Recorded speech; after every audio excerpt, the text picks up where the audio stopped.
Hello friends, welcome you all. Friends, main topic शुरू करने से पहले हम थोड़ा सा ये डिस्कस कर लेते हैं कि मार्केट में जो रिटेल ट्रेडर है वो मार्केट से पैसा क्यों नहीं कमा पाता। क्यों ऐसा है कि मार्केट में मैक्सिमम जो रिटेल ट्रेडर्स हैं वो लॉस ही करते हैं। मेरे हिसाब से जो सबसे बड़ा कारण है कि जो रिटेल ट्रेडर है वो एक मार्केट में हमेशा होली ग्रेल सिस्टम ढूंढने में लगे रहते हैं कि यानी कि उनको ऐसा कोई सिस्टम मिल जाए जिस सिस्टम में कभी लॉस ना हो, वो हमेशा उनको सिस्टम पैसा कमा के दे। तो माय डियर फ्रेंड्स, ये कभी नहीं हो सकता कि मार्केट में हमेशा आपको प्रॉफिट हो। मार्केट में आपको अपनी अप्रोच ऐसे रखनी है कि आपने लॉसेस को एक्सेप्ट करना ही पड़ेगा। आप लॉस एक्सेप्ट नहीं करोगे तो आपको प्रॉफिट नहीं हो सकता। आपने अपनी जो साइकोलॉजी को इस तरह से मैनेज करना है कि छोटे छोटे लॉस लेने हैं आपने, क्योंकि मार्केट में आपके आपके जो वश में यानी कि आपके जो कंट्रोल में है वो केवल आपका एक जो लॉस है वही आपके कंट्रोल में है। यानी कि आपने सोच लिया कि आज एक दिन में मैं अपनी कैपिटल का 1 या 2% से ज़्यादा से लॉस नहीं लूँगा। जहाँ मेरा 2% या 1% का लॉस हो गया, मैंने ट्रेडिंग बंद कर देनी है, अपना सिस्टम बंद कर देना है। तो आपको ऐसी एक अप्रोच बनानी पड़ेगी। होता क्या है, हमें 1% या 2% का लॉस हो गया, हम उस लॉस को कवर करने के चक्कर में वहाँ पे 10% 20% का लॉस कर देते हैं और हमारी जो कैपिटल है वो खत्म होती रहती है धीरे धीरे। और फिर कुछ टाइम बाद ऐसा टाइम आता है कि जो रिटेल ट्रेडर है वो उसको ऐसा लगता है कि मार्केट सट्टा है, मार्केट जुआ है, मार्केट में पैसा नहीं बन सकता। तो ऐसा नहीं है फ्रेंड्स, मार्केट में पैसा बनता है, लोग पैसा बनाते हैं। हाँ, बनाते बहुत कम लोग हैं, 100 में से 2-3 लोग ही पैसा बना पाते हैं। कंसिस्टेंटली 2-4% ही लोग हैं जो मार्केट से पैसा बनाते हैं, क्योंकि वो उन्होंने टाइम दिया होता है मार्केट को, उन्होंने समझा होता है। आप इस शेयर मार्केट को एज अ बिजनेस ट्रीट करो। आप बिजनेस में क्या करते हो, आपको बिजनेस में लॉस भी होते हैं, आपको प्रॉफिट भी होते हैं, ठीक है। बिजनेस में आपने पहले इन्वेस्टमेंट करना है, इन्वेस्टमेंट के बाद आपने खर्चे चलाने के लिए कुछ एक्सपेंस करने होते हैं। तो वो जो आप खर्चे चलाने के लिए बिजनेस में एक्सपेंस कर रहे हो, ऐसे ही मार्केट में जो आपको छोटे छोटे लॉस हो रहे हैं वो आपके एक्सपेंस हैं। और जो आपको किसी दिन बड़ा प्रॉफिट होगा, वो प्रॉफिट इतना होगा जो आपके छोटे छोटे लॉस हैं वो सारे खत्म हो जाएंगे। तो मार्केट में फ्रेंड्स अपनी अप्रोच को आप थोड़ा सा चेंज कीजिए। ऐसा नहीं है मार्केट में पैसा नहीं कमता, मार्केट में पैसा कमता है। केवल केवल और केवल अप्रोच का फ़र्क है। अप्रोच अपनी आपने यही रखनी है कि जो आपके हाथ में है, जो आपके कंट्रोल में है, क्योंकि प्रॉफिट होना ना होना वो आपके कंट्रोल में नहीं है, बट लॉस में आपको जल्दी निकलना वो आपके कंट्रोल में है। आपने स्ट्रिक्ट डिसिप्लिन फॉलो कीजिए और इससे आपको हमेशा अच्छे रिजल्ट मिलेंगे। तो हम चलते हैं अपने मेन टॉपिक पे। तो फ्रेंड्स, आज जो मैं आपसे शेयर कर रहा हूँ स्ट्रेटजी, ये हमारी बॉलिंगर बैंड और आरएसआई, ये इसके दोनों को मिला के एक बड़ी अच्छी स्ट्रेटजी है। मैं खुद इस पे पर्सनली काम करता हूँ और इसने बड़े अच्छे रिजल्ट्स दिए हैं। तो पहले हम बॉलिंगर बैंड के बारे में थोड़ा समझ लेते हैं। बॉलिंगर बैंड होता क्या है। बॉलिंगर बैंड जो है, ये जॉन बॉलिंगर थे जिन्होंने ये बनाया था। इन्होंने ओवरबॉट और ओवरसोल्ड जो सिग्नल्स होते हैं कि मतलब कब शेयर या मार्केट ओवर बॉट पोजीशन में, यानी कि बहुत ज़्यादा बिकवाली हो गई है, और कब ये ओवरसोल्ड कंडीशन में है। और ये वॉलेटिलिटी को भी दर्शाता है। और इसमें आपके 3 बैंड होते हैं, आपका अपर बैंड, मिडिल बैंड और लोअर बैंड। ये आपका जो है, जो मिडिल बैंड है यानी कि जो बीच वाला बैंड है, ये कुछ नहीं है, ये एक सिंपल मूविंग एवरेज है। जो मूविंग एवरेज होता है पिछले 20 पीरियड का, या 20 पीरियड का पिछला जो मूविंग एवरेज होगा उसका आपका एक तरह से बैंड बनता है। बैंड यानी कि एक लाइन बनती है जिसको हम ये मिडिल बैंड बोलते हैं। आपका जो अपर बैंड है आपका जो मूविंग एवरेज है, ये मूविंग एवरेज में हम स्टैंडर्ड डेविएशन को प्लस कर देंगे।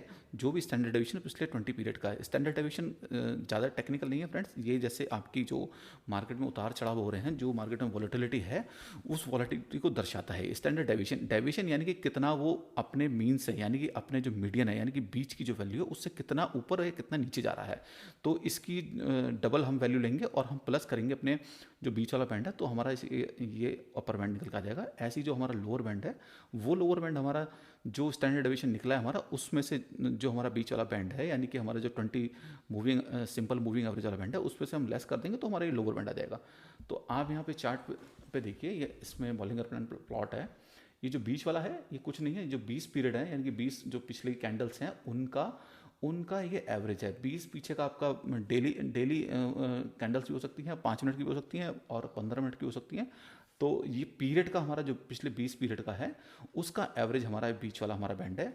और ऐसे ही ये अपर बैंड है। इस वाले बीच वाले बैंड में, यानी कि जो मिडिल बैंड है, हम इसमें 2 स्टैंडर्ड डेविएशन प्लस कर देंगे तो हमारे ऊपर वाला बैंड आ जाएगा। ऐसे ही हमारा नीचे वाला जो बैंड है, इसमें हम 2 स्टैंडर्ड डेविएशन माइनस कर देंगे, तो इस तरह से हमारे 3 बैंड आ जाएंगे बॉलिंगर बैंड के। तो बॉलिंगर बैंड के बारे में काफ़ी ज़्यादा लोगों में मिसकंसेप्शंस भी हैं। तो एक दो चीज़ें मैं इसके बारे में बता देता हूँ, फिर बाद में अपनी स्टडी पे चलेंगे।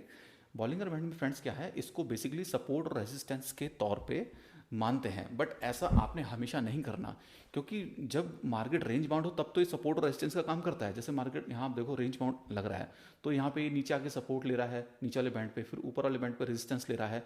तो रेंज बाउंड मार्केट में तो इस तरह का ये आप इसको सपोर्ट रेजिस्टेंस मान सकते हो, बट जब अगर मार्केट ट्रेंड में हो तो तब आपने इसको ऐसा सपोर्ट रेजिस्टेंस नहीं ट्रीट करना है। आप अगर देखें यहाँ पे एक नीचे का ट्रेंड स्टार्ट हो गया है। जब ये नीचे का ट्रेंड स्टार्ट हुआ है तो इसने अब ये अपने लोअर बैंड पे आया, तो जो लोग इसको सोच रहे हैं कि अपने सपोर्ट पे आ गया है तो यहाँ पे बाय करना चाहिए। अगर वो यहाँ पे बाय करते, आप देखो फ्रेंड्स ये एकदम से इसने नीचे की मूवमेंट यहाँ पे अच्छी वाली दिखा दी है, तो उनको काफ़ी लॉस हो जाता है। तो आपने इसको ब्लाइंडली सपोर्ट एंड रेजिस्टेंस नहीं मानना, जब ये रेंज अमाउंट हो तभी इसको सपोर्ट रेजिस्टेंस के तौर पे आपने देखना है। इसका बॉलिंजर बैंड का एक बहुत अच्छा अपना, जब भी ये कॉन्ट्रैक्ट हो, यानी कि जब भी ये जो हमारा बैंड है, तीनों बैंड बड़े, इनमें डिस्टेंस बहुत कम हो जाए, तो आप समझ जाइए कि वॉलेटिलिटी बहुत कम है। और जब भी वॉलेटिलिटी बहुत कम होती है तो उसके बाद एक बड़े मूव आने की बहुत आशंका होती है। तो आप देखें यहाँ पे जैसे ही कॉन्ट्रैक्शन हुआ है इसमें, तो ये तीनों बैंड एकदम नज़दीक आ गए हैं, उसके बाद कितनी एक अच्छी एक बड़ी मूवमेंट मिली है। तो ये जब ये स्क्वीज़ हो बॉलिंग का बैंड, ये आपने ध्यान रखना है। ऐसे भी आप देखें यहाँ पे भी अच्छी हमें मूवमेंट मिली है। तो फ्रेंड्स अब हम बात करते हैं अपनी स्ट्रेटजी के बारे में। बहुत ही सिंपल स्ट्रेटजी है फ्रेंड्स, केवल हमने दो इंडिकेटर यूज़ करने हैं, आरएसआई और बॉलिंगर बैंड। बॉलिंगर बैंड के बारे में मैंने आपको बताई दिया अभी। तो इसमें करना क्या है फ्रेंड्स, हमने जब भी हमारा आरएसआई हमारा 60 के अबव होगा और हमारा जो प्राइस है, प्राइस हमारा जो ऊपर वाला बैंड है, ऊपर वाले बैंड के पास होगा या उसको क्रॉस किया होगा, तो हमने उस टाइम पे एंट्री लेनी है। हमारी दोनों कंडीशन मैट होनी चाहिए फ्रेंड्स, ये आपने ध्यान रखना है। केवल दो कंडीशन है आपने, और दो ही हमारे इंडिकेटर हैं। और हमने पोजीशन पे स्क्वायर ऑफ कर देनी है जब प्राइस हमारा मिडिल बैंड, जो मिडिल वाला बैंड है हमारा 20 SMA है, उसको ब्रीच कर दे, यानी कि उसको काट दे, ठीक है। और साथ में हमारा आरएसआई हमारा 60 के नीचे आ जाए, ठीक है। तो ये आपने केवल सिंपल रूल्स हैं जो फॉलो करने हैं। ये हमारे हमने लॉन्ग जाना है, यानी कि हमने बाय करना है, उसके रूल्स हैं। ऐसे ही हमारे हमने सेल करना है। सेल हमने करना है जब आरएसआई हमारा 40 से नीचे हो और प्राइस हमारा जो नीचे वाला बैंड है, नीचे जो हमारा नीचे वाला बैंड है उसके आसपास हो या उसको ब्रीच कर दिया हो, ठीक है। और हमने स्क्वायर ऑफ करना है जब हमारा प्राइस मिडिल बैंड यानी कि बीच वाले बैंड के पास आ जाए, या फिर हमारा आरएसआई 40 के ऊपर आ जाए, ठीक है फ्रेंड्स। तो इसको मैं आपको चार्ट पे भी समझा देता हूँ एक बार। ये आप देख रहे हो बैंक निफ्टी का चार्ट है, ये अभी का चार्ट है। ऐसा नहीं कोई पीछे से कोई मैं चार्ट आपको दिखा रहा हूँ कोई जहाँ पे ये कंडीशन हमारी बड़ी अच्छी फुलफिल हो रही है। ये अभी का चार्ट है हमारा। तो आप देखो यहाँ पे हमने 15 मिनट का टाइम फ्रेम लेना है अगर हमने इंट्राडे करना है, और हमने पोजिशनल करना है तो हमने 1 आवर का टाइम फ्रेम लेना है। तो 15 मिनट का टाइम चार्ट पर अगर आप देखो, हाँ इसमें ये 9 अक्टूबर कल जो मार्केट ओपन हुआ था, उसके बाद हमारी स्टार्टिंग में हमारी कोई कंडीशन नहीं बननी थी। आप देखें यहाँ पे आरएसआई ने, आपने केवल आप देख रहे हो तो मैंने बॉलिंजर बैंड प्लॉट कर रखा है और आरएसआई प्लॉट कर रखा है केवल, और इनकी डिफॉल्ट फिगर्स हैं, इसमें कोई मैंने चेंज नहीं किया है। जो इनकी डिफॉल्ट फिगर होती है आरएसआई की 14 होती है और इसकी जो 20 SMA है 2 स्टैंडर्ड डिवीजन सेम ही है, इसमें कोई चेंज नहीं है करना हमने। बस हमने एक बैंड यहाँ पे लगा लेना है 60 और 40 का, जिससे हमें पता लग जाए कि कब हमारा जो आरएसआई है 60 के ऊपर जा रहा है और कब हमारा ये 40 के नीचे आ रहा है। तो आप यहाँ पे देखें 9th को मार्केट ओपन हुआ, मार्केट ओपन होने के बाद कोई हमारी ट्रेड नहीं बनती थी। फिर हमारे यहाँ पे 10:15 बजे इसने यहाँ पे क्रॉस किया है, 10:15 बजे इसने क्रॉस किया है, और हमारा ये प्राइस भी हमारा बॉलिंगर बैंड के बिल्कुल पास में है। तो यहाँ पे हमारी एक लॉन्ग एंट्री बनती है, हमारी 23,450। आप देखिए प्राइस यहाँ पे 23,450 पे हमारी लॉन्ग एंट्री बनती है। उसके बाद हमारा आप देखें हमारा इसने प्राइस ये आरएसआई एक बार को नीचे आया है, आरएसआई एक बार को नीचे आया है, बट इसने हमारे इसको प्राइस को ब्रीच नहीं किया, मिडिल बैंड को ब्रीच नहीं किया। मिडिल बैंड को ब्रीच करता तो हम एकदम निकल जाते और आरएसआई हमारा 40 के नीचे होता, दोनों कंडीशन हमारी मैट होती है, हम एकदम से स्क्वायर ऑफ कर देते अपनी पोजीशन। बट इसने प्राइस को ब्रीच नहीं किया, तो अभी हम बने हुए हैं, और अभी तक हम बने हुए हैं, मार्केट के एंड तक हमें कोई इसने निकलने का सिग्नल नहीं दिया। तो यानी कि अगर हम यहाँ पे एंटर हुए होते 23,450 पे हम एंटर होते, तो आप देखें हम 23,890 के आसपास। तो आप देखिए ऑलमोस्ट इसने 400 पॉइंट से ऊपर की इसने मूवमेंट यहाँ पे दी है, ठीक है फ्रेंड्स। 400 पॉइंट की आपको मूवमेंट यहाँ पे मिल गई, अच्छा प्रॉफिट आपको मिल गया है। तो ऐसे ही फ्रेंड आप देखें पीछे चलते हैं हम चलते हैं 8 तारीख को। 8 तारीख को जब मार्केट ओपन हुआ था, ओपन होने के बाद ही इसने सिग्नल दे दिया था यहाँ पे क्योंकि आरएसआई हमारा 60 के ऊपर चला गया था, 60 के ऊपर आरएसआई गया है हमारे यहाँ पे, 60 के ऊपर गया है। उसके बाद हमारी पोजीशन यहाँ पे हमने एंटर कर ली होगी 2300 के आसपास। ये आरएसआई भी हमारे 60 के ऊपर है और हमारे ये बैंड के ऊपर है। तो यहाँ पे हमने अपनी पोजीशन एंटर की होगी। उसके बाद इसने कहीं सिग्नल यहाँ पे आके हमें एग्जिट हुआ है, यहाँ पे देखें प्राइस ब्रीच कर दिया है इसने, और आरएसआई भी हमारा 60 के नीचे आ गया है। तो फिर भी आप देखें हम ये आप देखो, अगर आप यहाँ पे एंटर करते हो तो 23,080 के आसपास का लेवल है, और आपने यहाँ पे 23, यहाँ पे भी आपको ऑलमोस्ट फ्रेंड्स आपको 200 पॉइंट के आसपास की मूवमेंट यहाँ पे मिल गई है। जब इसने ब्रीच किया तो 23,200 23,277 के आसपास का लेवल है। तो ऑलमोस्ट यहाँ पे 200-250 पॉइंट की आपको मूवमेंट यहाँ भी मिल गई है। ठीक है फ्रेंड्स, ऐसे ही आपने देखना है, अपने जब भी आपको ये दोनों कंडीशन मैट हो आपने तभी ट्रेड में एंटर करना है, पहले नहीं करना। तो और भी पीछे अगर आप इसमें चलोगे आपको बड़े अच्छे अच्छे इसमें ट्रेड मिले होंगे। यहाँ पे देखें आप, यहाँ पे RSI ने एकदम से बड़ी कैंडल बनाई, यहाँ पे हमने एंट्री कर ली होगी, बड़ी कैंडल ही बनाई, यहाँ पे हमने RSI भी हमारा 60 के ऊपर हो गया, हमने यहाँ पे एंटर किया 21,890 के आसपास। उसके बाद आप देखें कहीं हमारा कोई सिग्नल नहीं है निकलने का। यहाँ पे हमें ये प्राइस ने ब्रीच किया है, हम यहाँ पे निकलेंगे।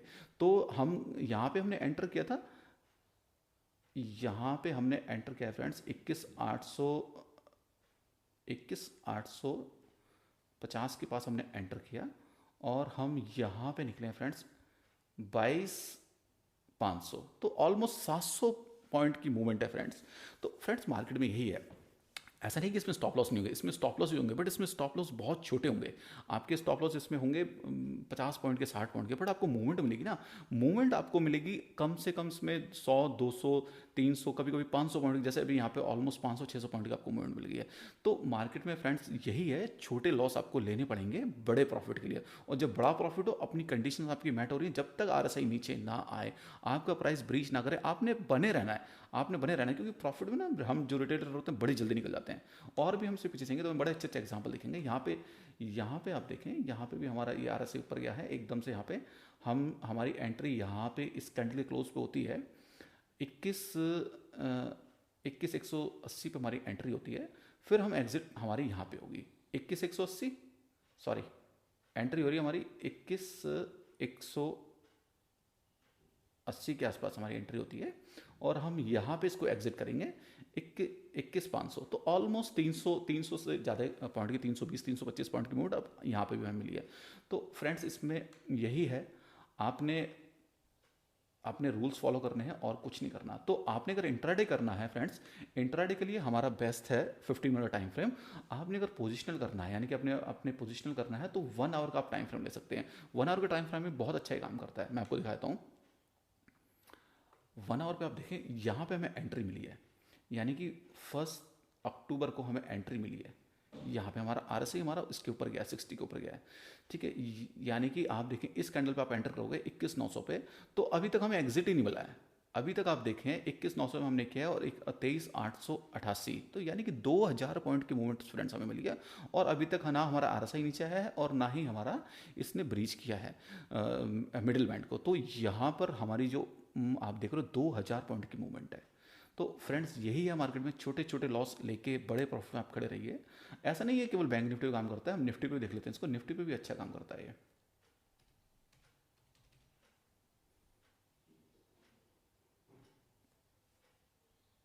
आप निफ्टी पे देखें फ्रेंड्स इसको, निफ्टी पे भी देखो इसने एंट्री कब दी है, ये 60 के ऊपर गया है हमारा, ये हमारा 1 अक्टूबर के आसपास ही गया है। उसके बाद आप देखो अभी तक हमारा एग्जिट नहीं है। यहाँ पर भी निफ्टी में भी हमें कम से कम 500 से 600 पॉइंट की निफ्टी में हमें मूवमेंट मिल चुकी है इस स्ट्रेटजी में। और आप देखें ये हमारा नीचे का है सिग्नल, ये हमारे ऊपर की हमारा था। ऐसे ही जब ये मार्केट हमारे नीचे की साइड आएगा, नीचे वाले बैंड को टच करेगा, और हमारा RSI 40 से नीचे जाएगा, हमारे 40 के बैंड से नीचे जाएगा, यानी कि यहाँ पे हमारी कंडीशन ये फुलफिल हो रही है। यहाँ पे आप देख रहे हो हमारा RSI 40 से नीचे जा रहा है। जब RSI हमारा 40 से नीचे गया यहाँ पे, हमने इसको सेल कर दिया। हमने सेल कितने पे किया, 11,456 पे, यानी 11,450 पे हमने इसको सेल किया। हमने सेल किया, हमारी अभी कंडीशन कोई मैट नहीं हो रही, हमारी यहाँ पे आके हमारा RSI ऊपर जा रहा है 40 से, और हमारा जो मिडिल बैंड है वो हमारा मिडिल बैंड को क्रॉस कर रही है नीचे से हमारी कैंडल। तो हमारी जो नीचे की पोजीशन थी हम यहाँ पे इसको एग्जिट कर देंगे। तो यानी कि हमने 11,018 पे इसको एग्जिट किया, और हमने कितने पे बेचा, कितने पे था हमने जो नीचे की पोजीशन आई थी हमने 11,440 पे, 11,440 पे हमने इसको बेचा, और हमने यहाँ पे इसको एग्जिट किया 11,022 पे। तो ऑलमोस्ट 400 पॉइंट की मूवमेंट हमें यहाँ पे भी मिल गई है। तो फ्रेंड्स आपको मैंने दिखाया कि निफ्टी पे भी, बैंक निफ्टी पे भी ये नीचे और ऊपर की साइड, क्योंकि ये ना बेसिकली ये जो स्ट्रेटजी है ये बेसिकली एक ट्रेंड कैचर स्ट्रेटजी है। हम यहाँ पे ट्रेंड को कैच कर रहे हैं, जिस तरफ ट्रेंड है हम उसी तरफ खड़े हुए हैं और हम जल्दी से निकलेंगे नहीं। हमें थोड़ा बहुत हो सकता है ऊपर नीचे हो, पर हम अगर बने रहेंगे, क्योंकि मार्केट में क्या है ना, जो बड़े प्लेयर्स हैं जब भी वो ट्रेंड में मार्केट होता है तो वो नीचे की मूवमेंट और ऊपर की मूवमेंट करते रहते हैं। मतलब एक तरफ की मूवमेंट वो नहीं करते, वो जो वीक हैंड है उनको निकालते रहते हैं मार्केट में से। तो आप इस स्ट्रेटजी को फॉलो कीजिए, मेरे हिसाब से बहुत अच्छा काम करती है स्ट्रेटजी। आपको स्ट्रेटजी अच्छी लगी हो और आपको लगा हो कि भाई ये तो वाकई में बड़ी अच्छी स्ट्रेटजी है और आपके काम आ सकती है, तो प्लीज़ आप वीडियो को लाइक कीजिए और चैनल को सब्सक्राइब कीजिए। Thank you so much friends.